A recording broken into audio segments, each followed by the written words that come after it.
This is Talkin Cowboys.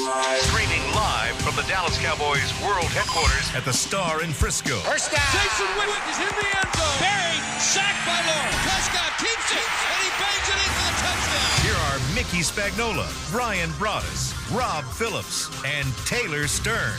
Welcome, everybody, into the SWBC Mortgage Studio. It is week 3 of OTAs here, and how are you guys doing? I know it's OTAs, it's media days, we've got Cowboys U on Thursday. How's everyone? It's a busy week. It feels like a regular season. It does. With all the work we got going today. It does. Through Wednesday, at least. Mickey has about as many papers as he would in the regular season. Doesn't feel like an off season to me. Not this week. Nope.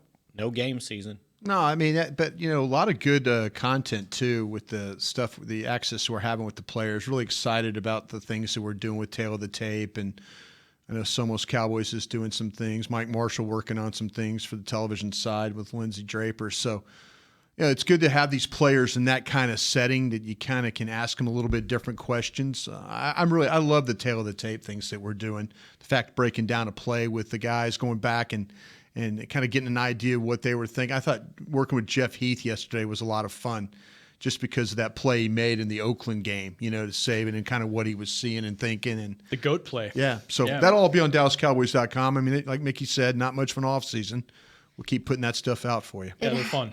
It hasn't been. Well, today on today's show, I want to get into what Zeke said last week, what Stephen Jones said about the Zack Martin situation, and then we got to hear it from Paul Alexander. Mickey told you guys a couple weeks ago about his ketchup test, and he got asked about that a little bit further.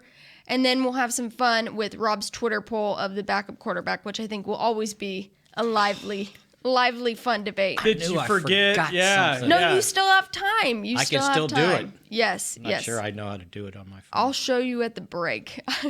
What's the poll? Gosh, Can you give us a little Yeah. promo of the poll? Yeah. I tagged you in it You this got morning. tagged in it, but hey, that's okay. Quick, simple question. Who's going to be the backup quarterback to Dak this year? Don't get into it. Did you come up with 4 choices? I came up with 3. 3. Oh. Yep. And that's all I'm going to tell you, so Yeah. go vote. Oh, I At know. break. I know what the third one is. No, you don't. Yes, I do. No. At break. All right. Well, getting into it, last week, of course, Ezekiel Elliott, during the first week, everyone was excited to see him getting back out there, excited for a full slated 16-game season, knock on wood, as we sit here today. And he brought up something that I wanted to ask you guys about. Of course, everyone's talking about the Dak friendly, and we're not getting into that. That is not what this conversation is about. But, yes, big deep breath right there. But he did say we got a couple new wrinkles in, but at the end of the day, we're going to be the Dallas Cowboys we've been the past couple of years and try to establish the running game with that dominant offensive line and make big plays. Obviously, keyword dominant offensive line. Who is he, who can really help him return to that? Mickey's been saying this all along, that the problems, one of the problems you had last year was the offensive line, the health of the offensive line. Mm-hmm. I'm looking forward to seeing, and we've got a little taste of it because of him starting as the left guard. I'm looking forward to seeing once they put on the pads what they really have in Connor Williams, the youth, and how he can, is he the guy that can solidify that left guard spot? Excuse me, as a young guy, can he make, hard to say this, but can he make Tyron Smith better? Can he make Travis Frederick better? He's got that kind of talent to where when you plug him in and away we go. But I'm looking forward to this. I'm looking forward to the pads, the offensive line. I'm looking forward to Ezekiel Elliott putting a lot of things behind him with the off-the-field stuff, and then just going out and finding ways to move this football. Well, I'm glad you brought up Connor Williams because, as you guys know, he played at Texas, and his head coach was Tom Herman for a year or so. But before that, Tom Herman was actually Ezekiel Elliott's offensive coordinator. And if you guys followed Ezekiel Elliott's college career, which I'm sure most football fans did, you saw how close he was to the Ohio State linemen, calling them the slobs. They kind of had this, mutual understanding of their love for each other. And you've seen Zeke do that before. So I wonder how that aged, just kind of having the same feel of what Tom Herman was able to bring to them in college. 6 degrees of separation. 6 Yeah. degrees. Yeah. You're going We're all over connected in some Look. way. The guy can help himself by playing 16 games. That's true. Starts there. I mean, there was nothing wrong with the running game last year, even though Jonathan Cooper was playing left guard. He almost rushed for 1,000 yards in 10 games. So to me, when he was on the field, it was dominant. The problem was he missed 6 games, and then they missed Tyron Smith. So, I mean, the Broncos game sticks out to me, though. well, that was the second game of the season? Yeah. Broncos never played the same. No one played well that game. It wasn't just the running game. It was the entire team. It was one of those loss. games. Yeah. It happens. But the rest of the season, when he was on the field, he was still pretty good, and they still ran the ball awfully well. The problem was the 6 games he missed.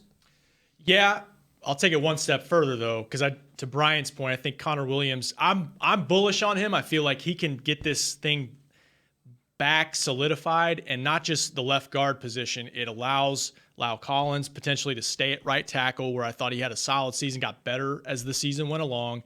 And then you bring in a guy with Super Bowl experience, Cameron Fleming, who can be your swing tackle. And then that's the domino effect where if Tyron Smith does miss some time, here's a guy with a little more experience, a little better track record as a swing tackle candidate. Oh, no, I agree with that. But you're hoping Cameron Fleming doesn't have to play. No, absolutely. No, but let him sit there. On paper, I feel better about that situation than I did last year. Absolutely. And Connor Williams helps that by being here. So does Paul Alexander. He said, to me, it's like I've gone to heaven.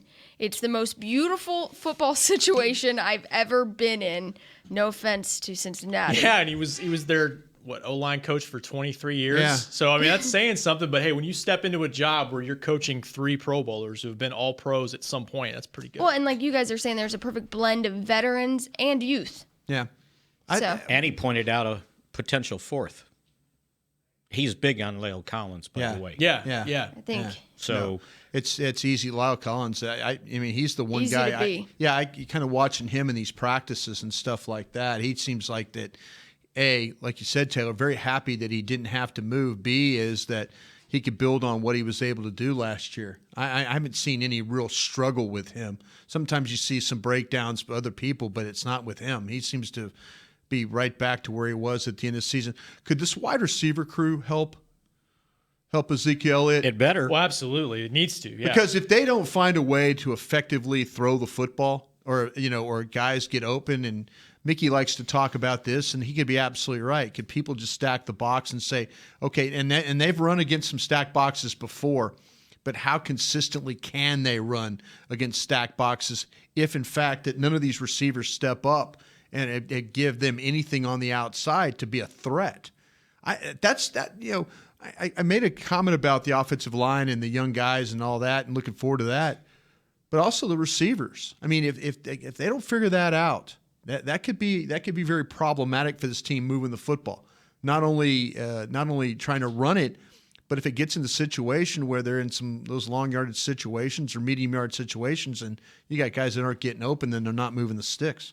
To TBD, to be determined. Yeah, because you got those rookies. Well, not just the rookies. It's just, The unknown guys of Tavon Alan Austin. Hurns. I mean, look at what's out there right now. Yeah. You don't know. I mean, you don't even have Terrence Williams out there working Right. right now, still rehabbing from the surgery. It's interesting. Stephen Jones has admitted, look, we don't have a quote-unquote number 1 guy this year. It's not going to be a Julio Jones, 100 catches. That's not the way this offense is designed anyway. I do think you need somebody to step up and draw double teams and create some attention every snap down to down. But I think Is that Cole Beasley, though? I'm looking at Alan Hurns because this is a guy that's had a 1,000-yard season in his career on the outside as an X receiver. But I think you got to take it another step and say they just need 2 or 3 wide receivers to, like Brian said, just be reliable, get open, and take advantage of one-on-ones. And then all of a sudden, now you have an offense that defenses have to account for every guy. And I don't think that was really the case last year. There was, they needed their receivers to do a better job getting open consistently. Who is the best receiver on this team? Well, we did a top 10 on that a couple weeks ago, didn't we? Did you vote on the top 10? I did. Who'd you vote for? First, Yeah. Beasley. Yeah, me too. I put Hurns because of his one great, really good season. I'll call it But a it really good wasn't as season in good as Jacksonville. Beasley's one great season. I put Beasley number 2. Yeah. See, that's the thing. And now you're saying, okay, is your slot receiver and I use the good old air quotations for slot receiver, he's your best receiver. What does that tell you? Does that tell you something? Should we be like, and nothing against Cole Beasley. No, because I love the guy. I think they got to get him going. When you're talking about his best season, and correct me if I'm wrong, Mick, but you're probably referring more to 2016, obviously, right? Well, he had 75 catches. Yeah. So Led the team in catches. 2016, you look at that, and you still had the Des Bryant, even though he's dealing with injuries. You had a more veteran player that was on this team Had for a a rookie year. Quarterback. Yeah, that's what I'm saying is that, looking at Helped him a ton. Not the looking rookie at his quarterback, relationship receiver. with Dak, it seemed like the obvious connection. It just appeared that in watching the games, we all did, it just appeared that defensive coordinators were not going to let Cole Beasley beat them in these games. No doubt. And that's my worry going into this season. Yeah, but there's a different element, though. They got to worry about handing the ball to Zeke now in the middle. Right. You can't devote that linebacker to bracket him when he's in the slot, and we're not so sure he's always going to be in the slot, by the way. Yeah. If we've been paying attention. We absolutely have been paying attention. But they were taking him. You're right. But they were taking Beasley out or trying to before Zeke got suspended too. They were somehow averaging 28 points a game. Well, I know that, but I'm talking about Beasley's numbers. Whatever his numbers were, somebody was doing something, right? Yeah, and maybe Tavon Austin is another element there, a guy that you got to account for in space, can be a mismatch guy. I heard an interview today, this morning with Dion, and I normally don't hardly ever agree with anything he says. And he was asked about no Dez, where are they going with these wide receiver core? And he goes, Can we just call Dez and make up and say, oh, you know what? We changed our mind. He said, but that's not going to happen. No. He said, so what they have now, this offensive coordinator needs to be more creative to get all these parts involved because he doesn't have one guy to just lean on. Do you think that's what Zeke meant with the wrinkles? Oh, I'm absolutely sure. With adding Tavon Austin, whatever he's going to do, Alan Hurns, Rob mentioned he had him number one. Well, a lot of times he's in the slot. So they can move these guys around. They play all three positions, yeah. Thompson, yeah, he's got more speed than they've had it. Oh no, yeah, absolutely. At wide receiver, absolutely. And as I keep saying, don't go to sleep on Gallup. He may need 3 Michael or 4 Gallup. games. Yeah, no, Michael, there's no, But don't go to sleep on him. Explosive guy. They got this kind of group there but he was right. Dion was right. They're going to have to be creative to how they mix all this together. See, that's the thing that worries me now, because you're saying Dion, who you're right, Mickey. I'm with you on that. I have one foot in the parking lot on him a lot of the times. That's okay. He probably has both feet in the parking lot on me. That's all right. No problem with that. We're even there. But I just kind of wonder, creativity-wise, can you be a creative coach and run the football? Or and hear me on this. You know what I'm saying? No, I know mean, what you're saying. if your team is about lining up in 12 personnel or maybe even some 11 personnel stuff, but can you be creative if your identity is running the football? I think so. I think you can do it with formations. You can do it with packages that you're not just standard 2 tight ends, 2 wide receiver, and a running back. Because I don't know that they want. Well, I'm sure they're not going to throw the 2 tight end package out, right? No, I don't think so either. No. If you had to pick 2 tight ends, well, who's going to be on the field? What do I got? Well, right now it's Swaim and Jarwin. Yeah. Those are the 2 guys that are on the field. And not exactly, God's gift to blocking, by the way. That's fair assessment. So, if you're going to run with 2 tight ends, somebody's got to do the blocking. God's gift to blocking. God's gift. But They didn't go to Stanford, is what you said? Should Joe and Flower Mound be worried about creativity? I think.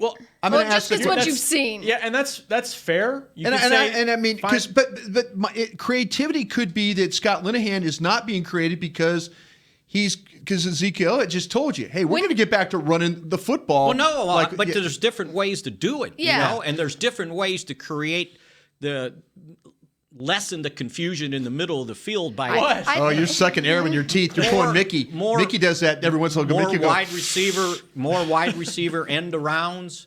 You added a guy who you can be creative with in Yes. Austin. Yeah, that's a guy. That's a chess. You piece. like that one, huh? Well, I think you can find a role for him. Now he's got to be productive. All right. But you can do a lot of different things with him. As long as he hangs on to the ball. Do we think that head coach in Los Angeles is a pretty creative guy? I do. Sean McVay? I do. Do you yes. think that just because of the pieces he has or the pieces he's Oh, added? I'm Why just- do you specifically think I'm he's a thinking creative that because guy? I watched a quarterback just get $30 million a year in Minnesota that never went to a playoff, never did anything, But what did they do against the Cowboys offensively?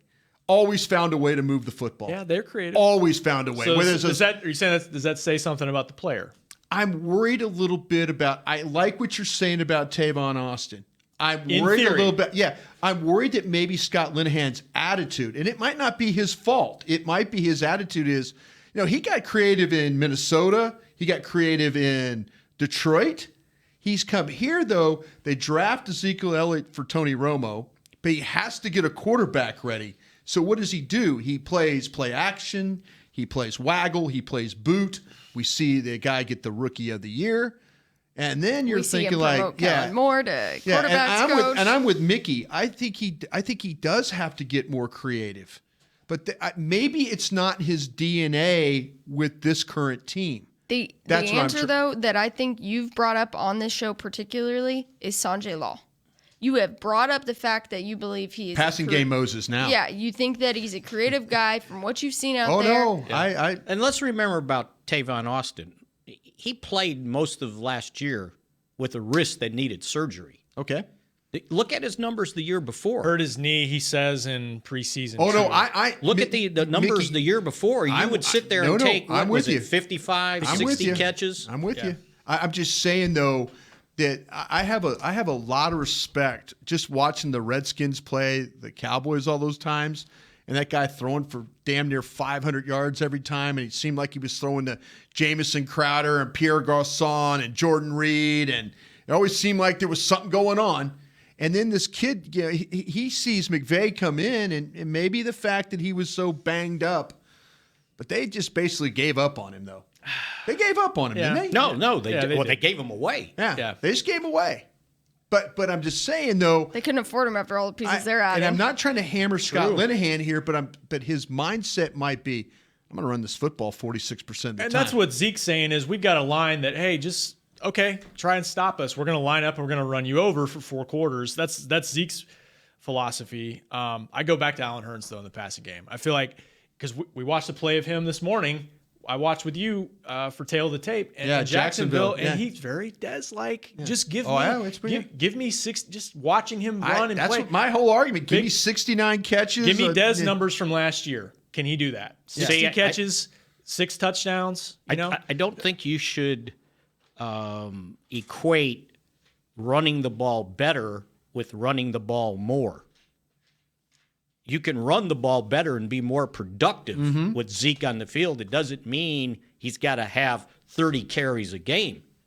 The problem last year was when he wasn't on the field, they had nobody to threaten the back end of the defense. How did Alfred And that Morris, guy, how many carries did he get last year? But I'm saying, Got the number for us? How did Alfred Morris average almost the same amount of yards? But he didn't average touchdowns. See, that's Okay. okay. And where's he at now? Oh no, I'm still a free agent. Right. with you. So that tells you what not only teams think about him, but probably tells you what defensive coordinators thought. He didn't threaten them. God bless him. He served a great purpose here. Great guy. Solid pro, right? for sure. Oh, you can never say a bad word about him. But no one's picked him up. Yeah. And the Cowboys, he was their lead dude. No one's picked up Des Bryant either. Yeah.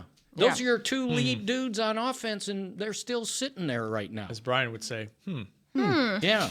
NFL is a strange lady. strange. All right, lady. well, we're going to take our first break. When we come back, we are going to tell you, where has Zack Martin been? When might we see him? Who else has been missing from OTAs? And what can we see from them in the future? So join us when we come back right after this break. It can be hard to find the right resource for learning about important financial matters. You search how to build savings, you end up reading about the one weird ingredient from supermarkets that can make you taller. That's why Bank of America built BetterMoneyHabits.com, a safe little corner of the internet for answering your financial questions. Full of simple videos and tips, Better Money Habits can show you how to make the most of your money without resorting to random searches that always seem to lead to unbelievable photos of childhood stars grown up. To learn more, visit BetterMoneyHabits.com. I definitely have an Instagram foodie thing, but the low-light camera on my new Samsung Galaxy S9 from AT&T is getting me a whole new world of likes and shares. Baskets of bread by candlelight, colorful fruit plates in full sun. Even a dimly lit Cobb salad was recently hailed as a masterpiece. Come in now and ask how to get half off the new Samsung Galaxy S9 from AT&T. AT&T, more for your thing. That's our thing. Limited time only. See store for details or att.com/Samsung50. The dual aperture supports f1.5 mode and f2.4 mode. Dual aperture is installed on the rear camera. Oh, I am craving a Dr. Pepper. I got some soda. I asked not for soda. I asked for ice-cold, craveable Dr. Pepper. Its flavor is more one-of-a-kind than a four-toed sloth with a thirst for speed. So stop settling for soda and start demanding Dr. Pepper. I love sloths. When you crave a Dr. Pepper, nothing else will do. Grab an ice-cold 20-ounce Dr. Pepper today. Dr. Pepper, the one you crave.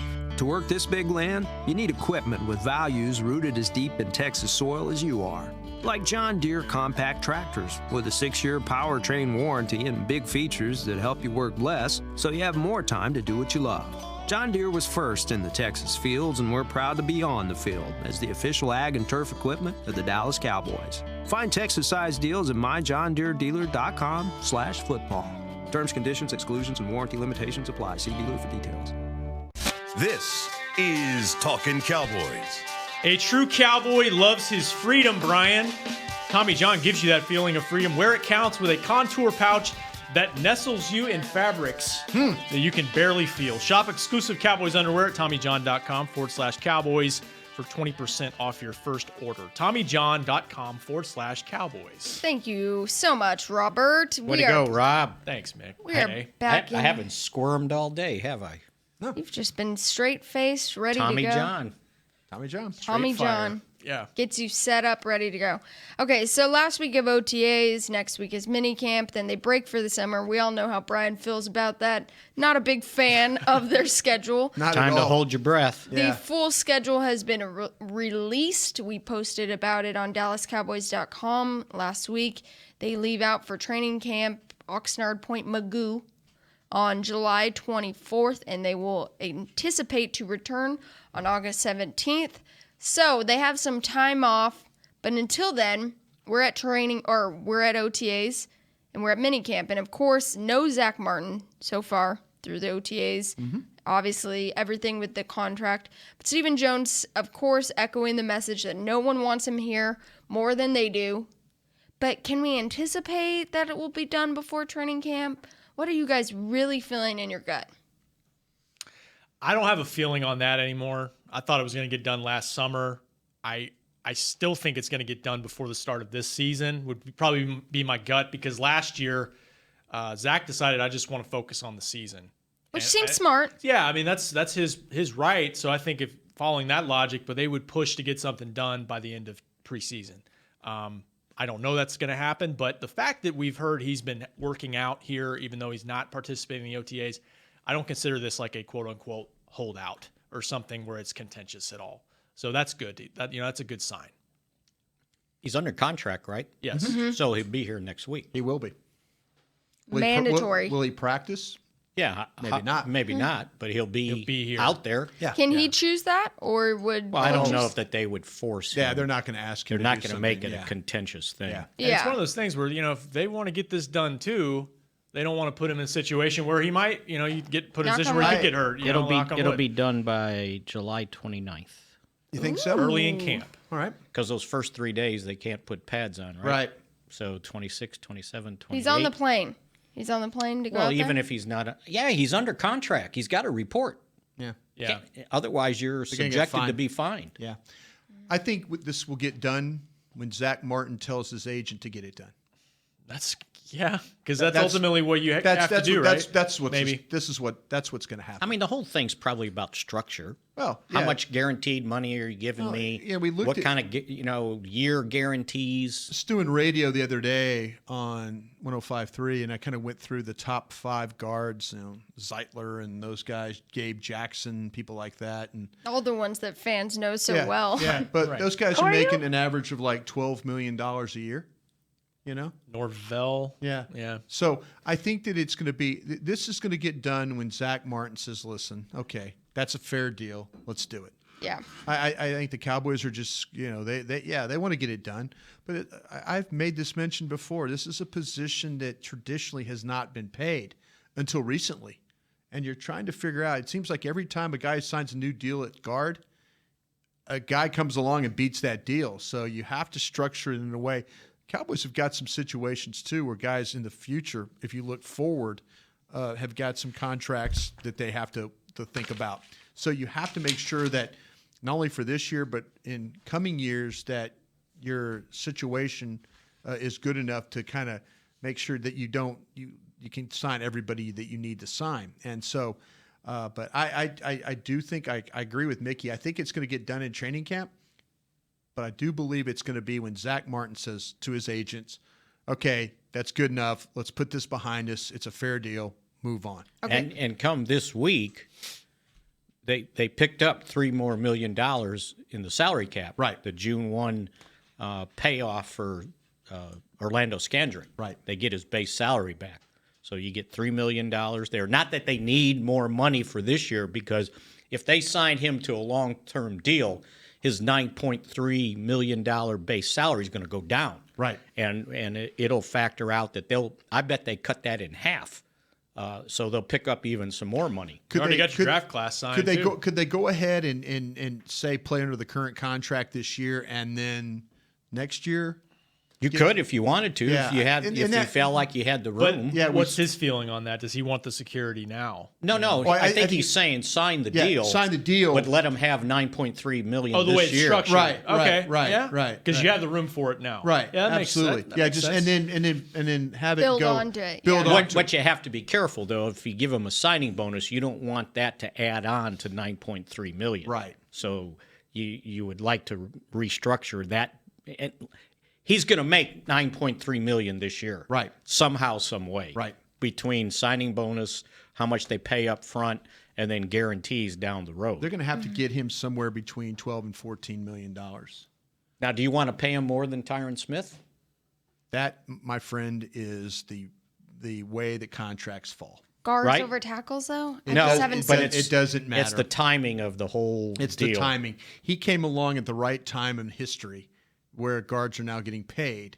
So Tyron Smith has got a deal. Now, Tyron Smith's got to figure out if, okay, this lifetime deal that I just signed, how bad is that really for me? Now, the problem he's running into, Tyron Smith, is his health. So now he's what you can negotiate. Yeah. So I mean, if Tyron Smith is of course Pro Bowl every year, All Pro and all that, but if it's now Tyron Smith's only playing 12 games, 11 games, then it becomes you don't really have a much of a leg to stand on right there. Tyron's 27.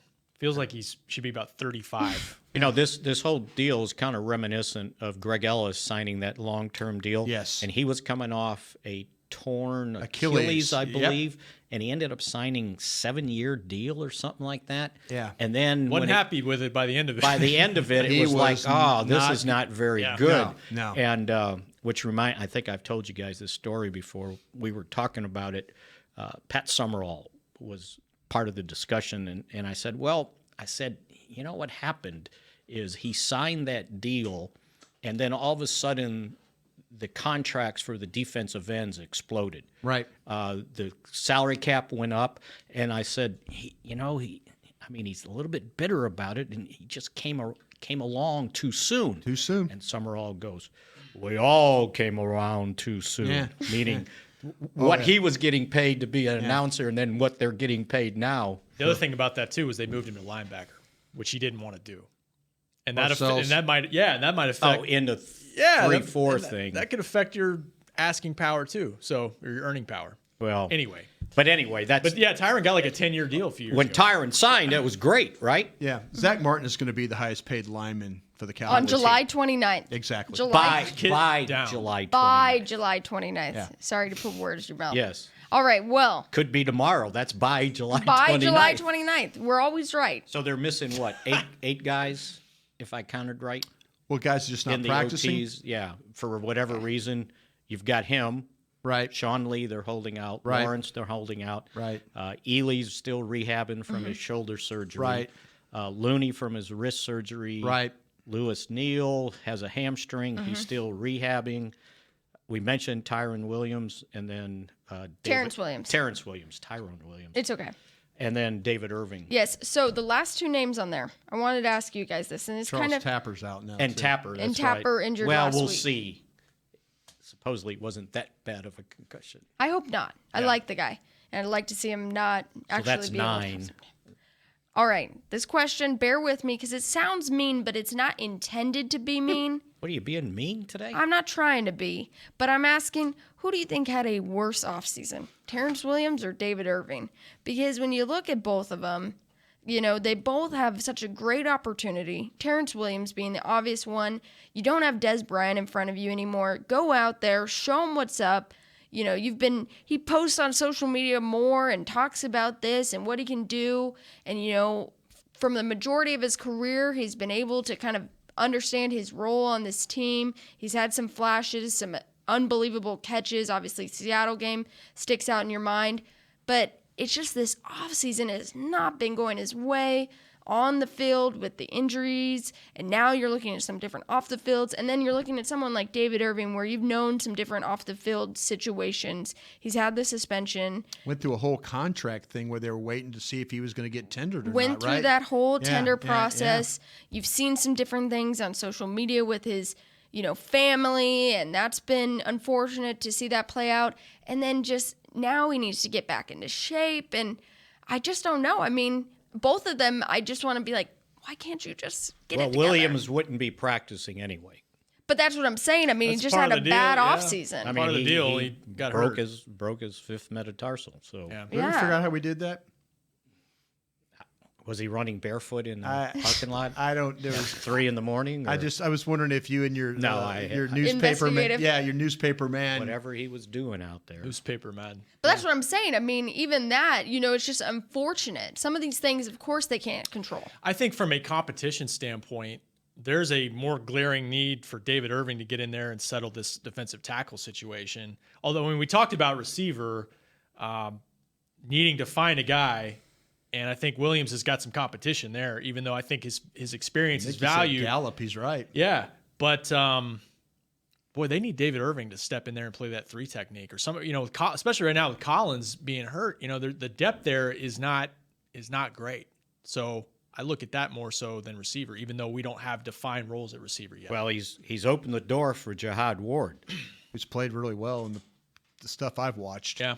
He's been a problem for these guards, and I know it's not Zack Martin playing there, but he's been a problem for Connor Williams and who's ever had to play right guard, whether it's Chaz Green or Martin, not Zack Martin, but When you talk about Jihad, you've mentioned that Will had an eye for him, Will McClay, when he was coming out. Marinelli too. Marinelli put him inside at tackle. At Illinois, he was really an end. And Marinelli kicked him inside, and he's found him a pretty good player there. I like what I've seen so far from him. I really, really do. And, you know, the good part is he's a happy camper. Yeah. He won't say anything bad about Oakland, Yeah. but he's darn glad to be out of there. Yeah.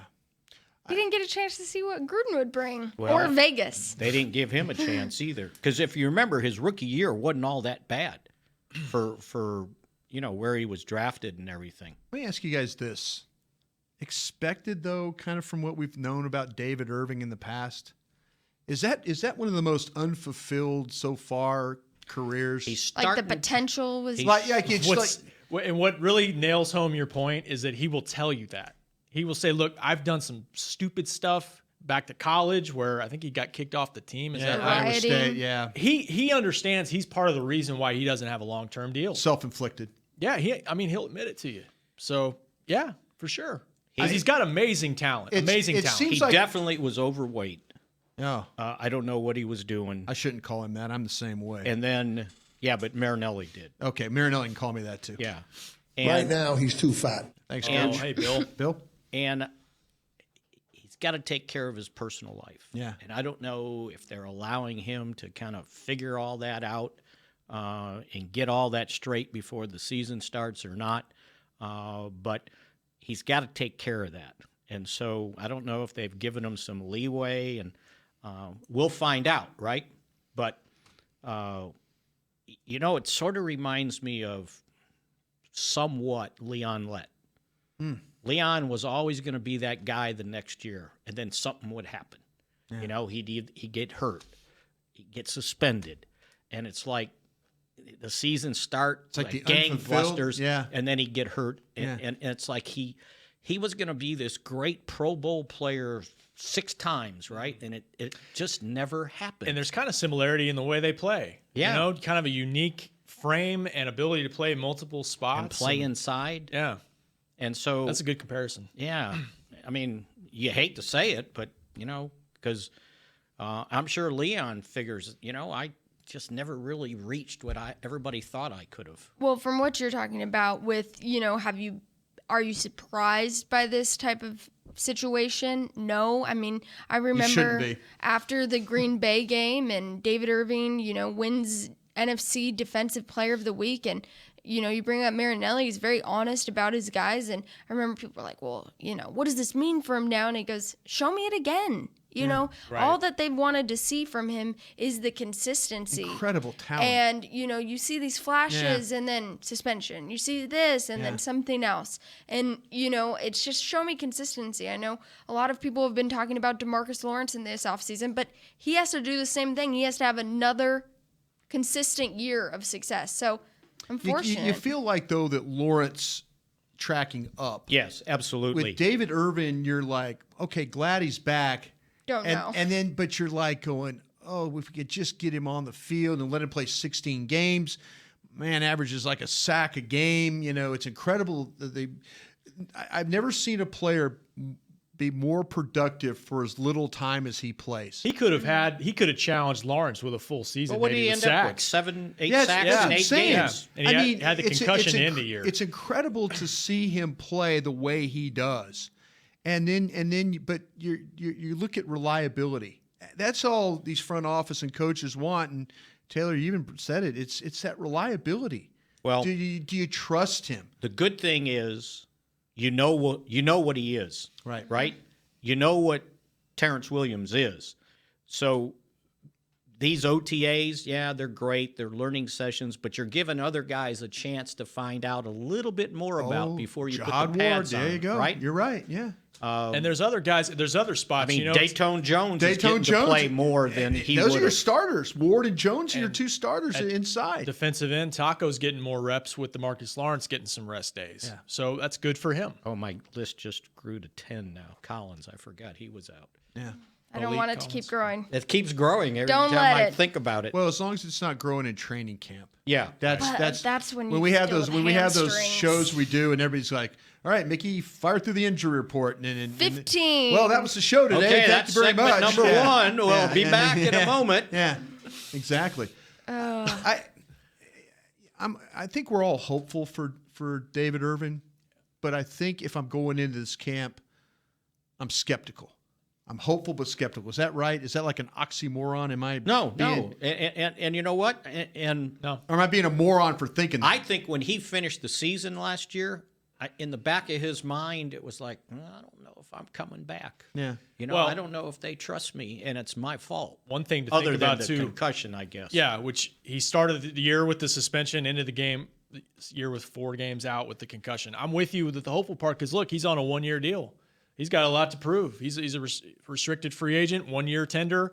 He can hit the market next year and cash in with a big year. So he's got a lot to play for. Absolutely. I like your hopeful optimism and figuring things out at training camp because I think that leads well into Rob's Twitter poll that we're going to get Mickey to vote on during this last I'm break. going to vote live. I don't vote anonymously. Big shot. That is true. All right.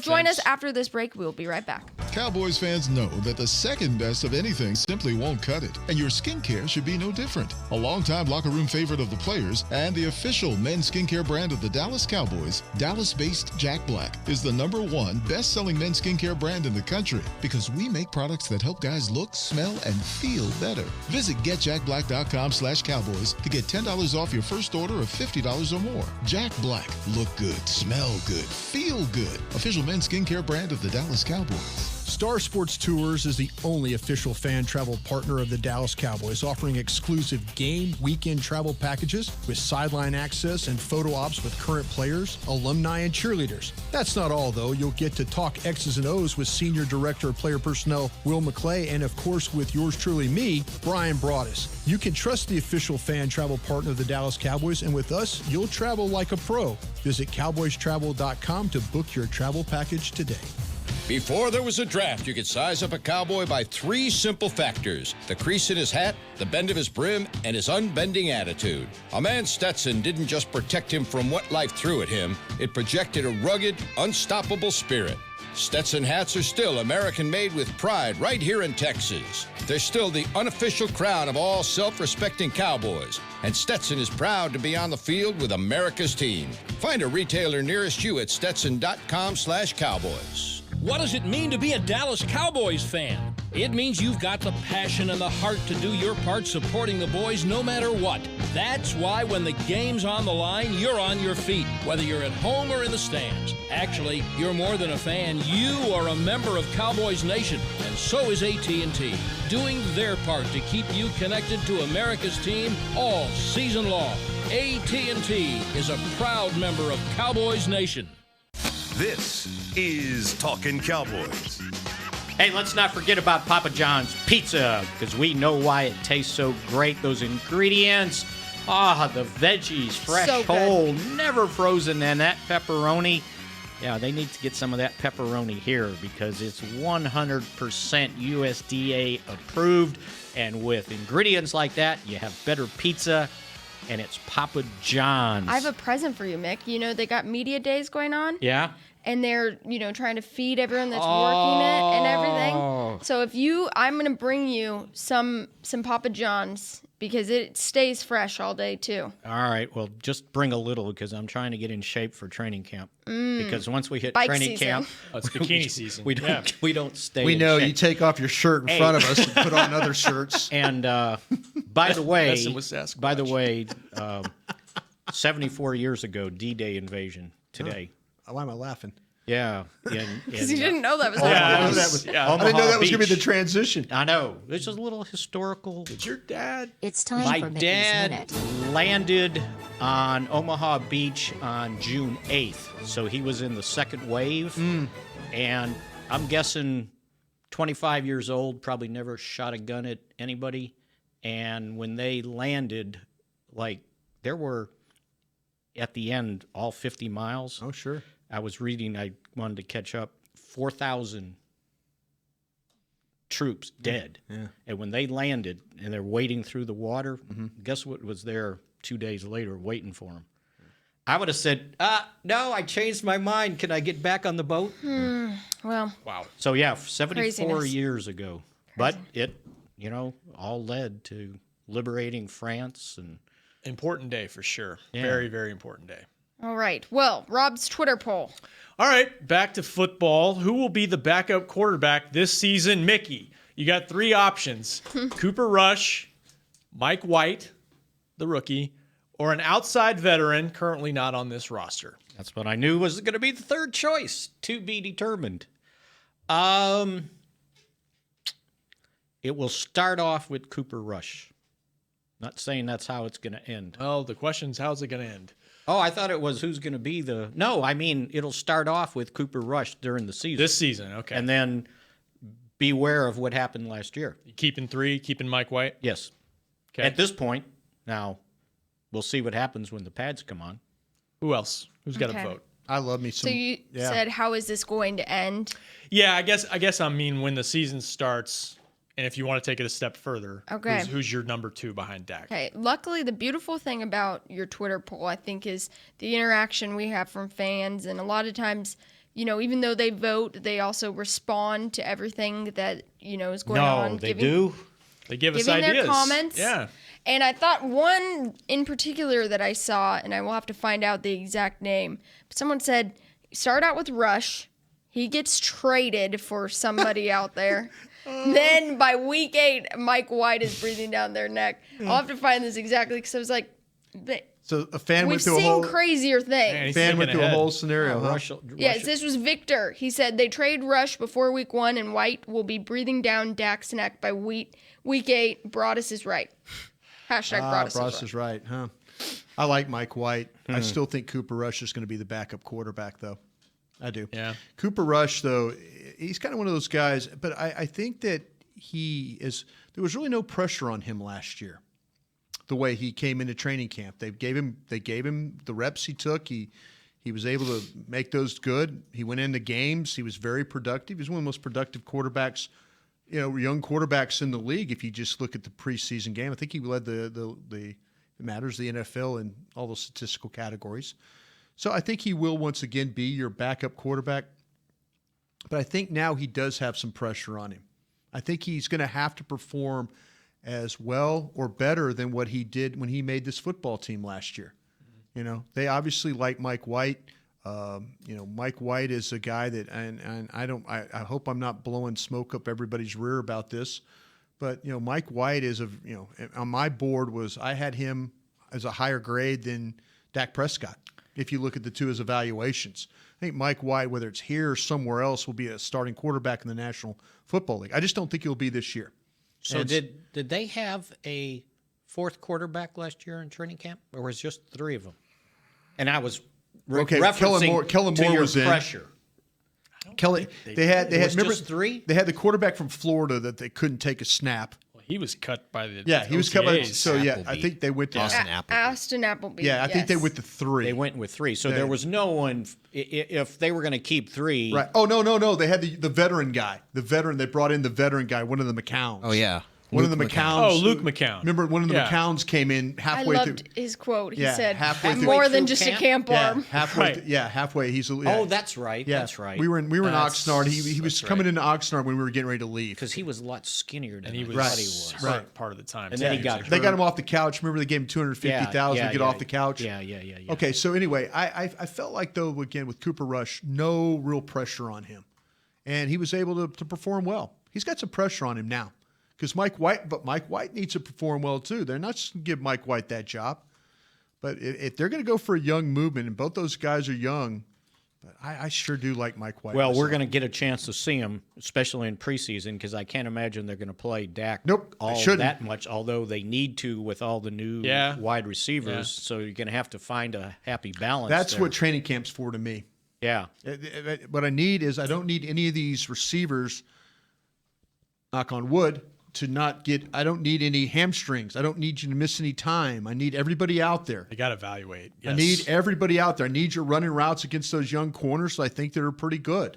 I need Byron Jones to get some work out there. Yeah. Alan Hurns, I need you practicing every day. Gallup, I need you practicing every day. I'm trying to evaluate my team here. So hopefully they can stay through the injuries. I said before, I worry about this month off they have after this is all over with. I worry about that, but that's just me. You got to vote? Yeah. Well, I was going more with the fans. I liked what they said. I think as it stands right now, Cooper Rush, and then it's just the way it happens at training camp is bizarre. What happened, I'll never be able to truly understand it than when we watched what happened with Dak throughout that training camp. I mean, truly. Watch Kellen Moore get stepped on. Yeah. You guys know this, and anybody who else has been out to Oxnard, and if you haven't, highly recommend going out there. It's a great experience. Great weather.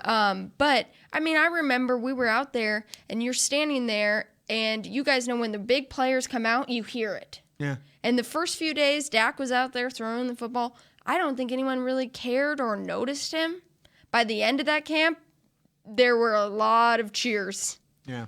It's crazy. We watched history. I mean, just bad luck for Kellen Moore, but cream usually rises to the top anyway. Eventually, luck, though, because now he has a great job in the NFL. He does. He's coaching these guys. The fans agree. 69% Cooper Rush, 29% Mike White. I think nobody feels like They're going young at quarterback. So nobody really voted. I'm sorry, the percentage was for the third. 2%. Okay. And Jerry's made it known. Look, man, we're gonna try to develop young guys instead of going with vets who are probably past their prime. It's good that the fan base understands now about trying to get the young quarterback developed. It's like they're not waving that flag out there. Oh, there's veterans out there. You got to bring them in. I think that we've seen the problems that they've had trying to trade and sign and do everything to get a veteran quarterback here.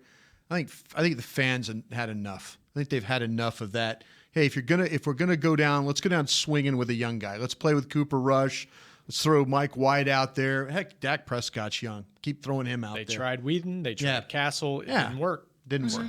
All right. Well, before we move on anymore, you guys are getting a great veteran in my seat starting next week. His name, Bill Jones. I'm sure most Cowboys fans, most listeners to this podcast, he will be taking over as I transition more into my role as content strategist, spending more time.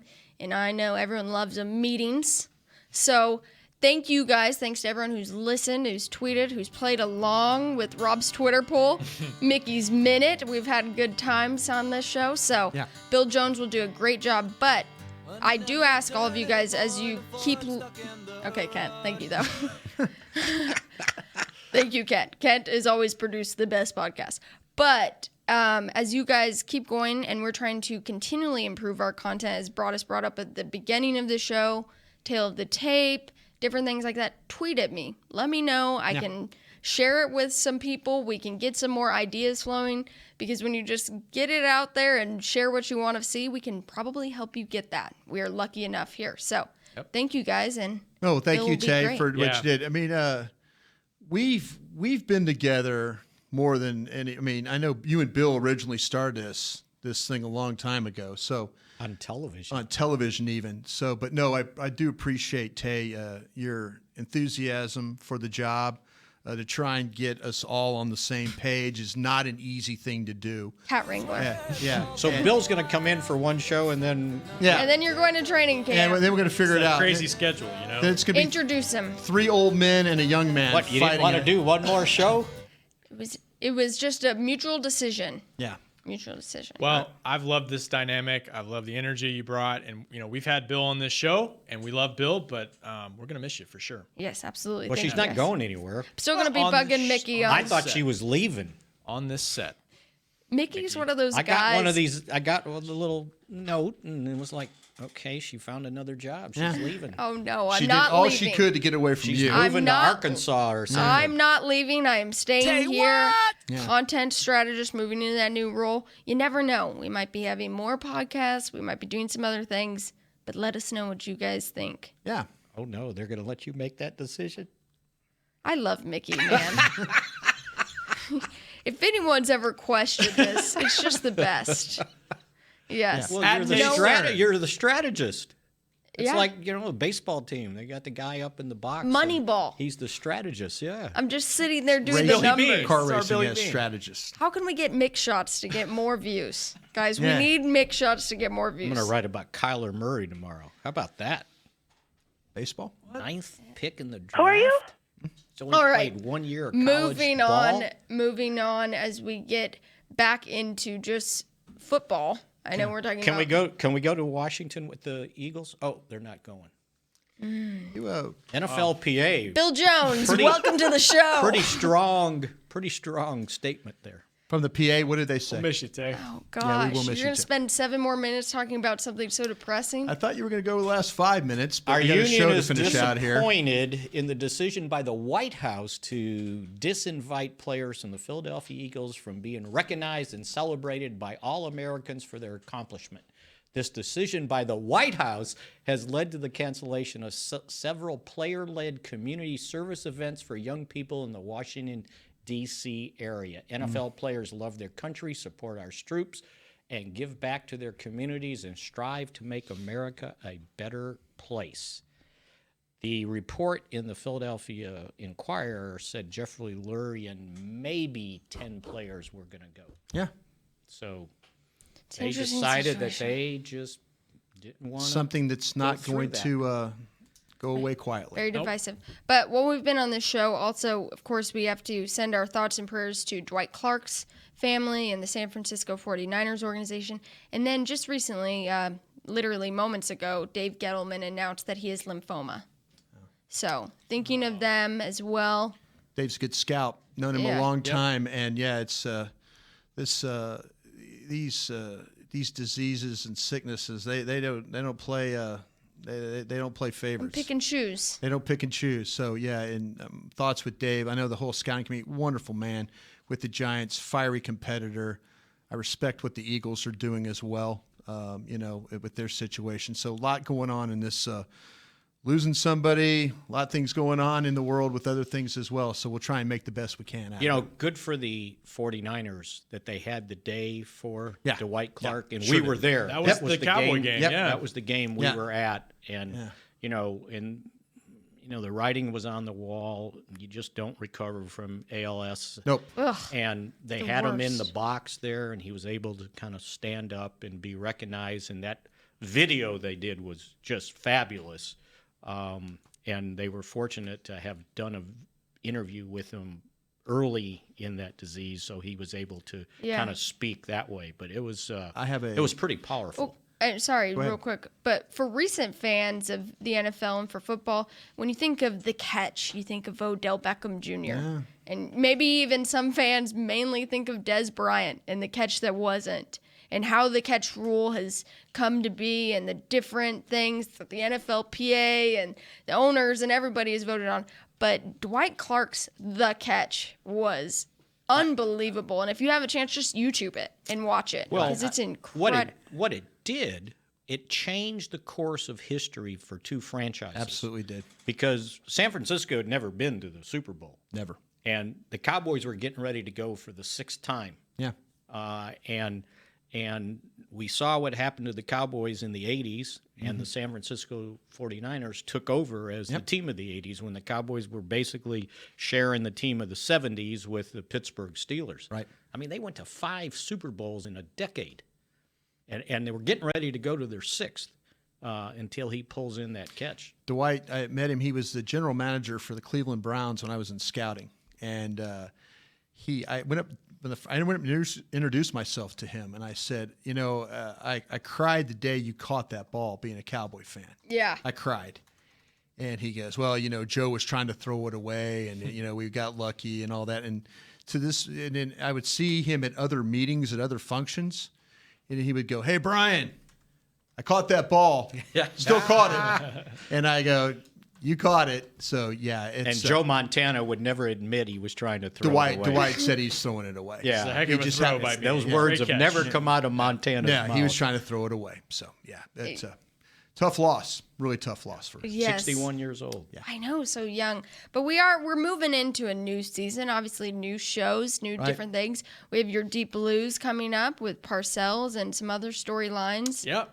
Really excited about that. You should be. Kent and really all the Deep Blues. We got some really good stories to tell, and some fun interviews, and trying to peel back the curtain, things people haven't seen.